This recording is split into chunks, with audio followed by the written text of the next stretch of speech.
What case could possibly justify this? Magnuson. Charles Augustus Magnuson. Hey YouTubers, it's Charlie, and it's time to take one last bow. Sherlock's time is over now. So his last vow just aired, and there are so many things that we need to talk about, including Series 4, which they've already started working on. If you haven't seen any of my Sherlock videos before, what I'll do is post a non-spoiler review, that's what this video is, and then tomorrow I'll do a Q&A video just based on some of the questions that you guys post in the comments for here. Then the day after that, I'll be doing a detailed breakdown of the episode that'll include all the canon references and, cool facts about the story. Be sure to subscribe to get everything. I'll also be doing a Series 4 predictions video because the last episode just aired. So just to get things started, here are my top 5 favorite things about the episode. Number 5, the jokes. The episode is a really intense drama. You have a villain, you have Sherlock and Watson, and the threat that someone is definitely going to die at the end. The actual pull quote from the trailer for the episode was, "Sometimes someone has to die." But some of the funniest Sherlock moments come from some of the most dangerous situations. A normal person like Watson gets really intense during all the dramatic moments, but somehow Sherlock manages to slip in a subtle turn of phrase and it's laugh out loud funny. On the other side of that coin, some of the funniest moments in the episode also come from when other characters express genuine sentiment towards Sherlock and he just recoils in fear. Speaking of sociopaths, number 4, Mycroft. He's one of the strangest Holmes characters. And even though he's supposed to be very emotionally distant, Mark Gatiss still manages to surprise you with some warmth and genuine emotion. There were a lot of amazing scenes between Sherlock and Mycroft that invoked a lot of the classic Holmes boys comedy. The episode does a lot of work to provide the context for why Mycroft behaves the way he does, especially towards Sherlock.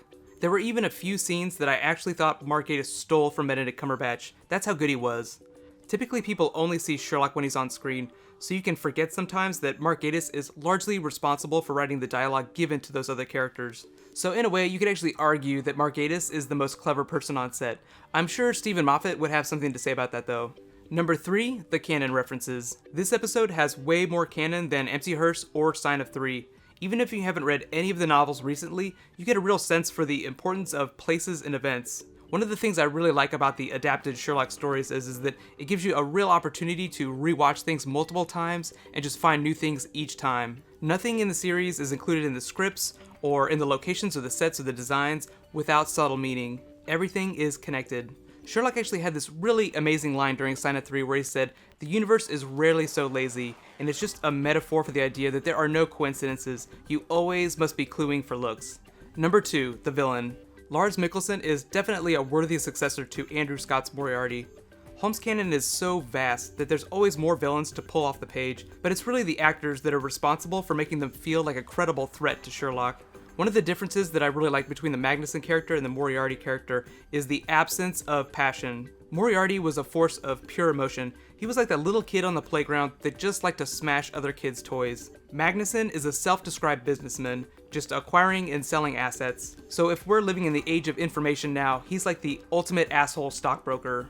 And my number 1 favorite thing, the hero's journey. What I mean when I say that is Sherlock's journey. It's the same journey from episode 1 to now. It's like Sherlock starts in exile or hell, and he claws his way back up to heaven, or at least his version of heaven. I saw a lot of you guys commenting on the big changes he was going through in each of the episodes, and I really just think it's like Sherlock is slowly healing himself.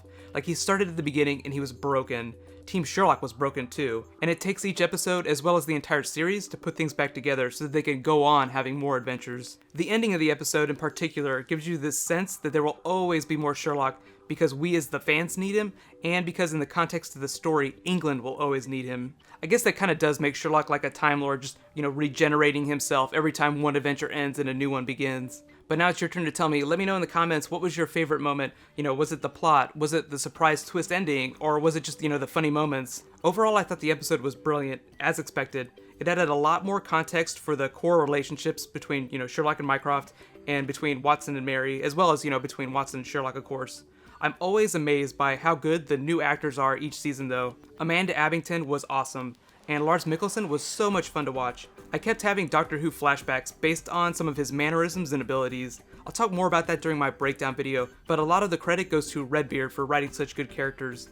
Mark Gatiss. He and Stephen Moffat are both responsible for casting, and they said that the first time that they saw Mikkelsen, they knew he would be perfect as the new villain. Even though the episode overall is really intense, it left me with this strong sense of optimism for the future of the core characters, as well as the series in general.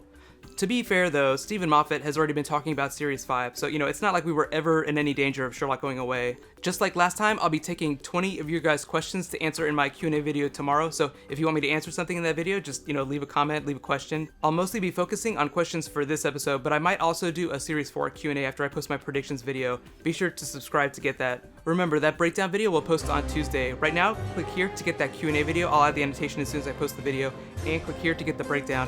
Thank you so much for watching. I'll see you guys tonight. High fives.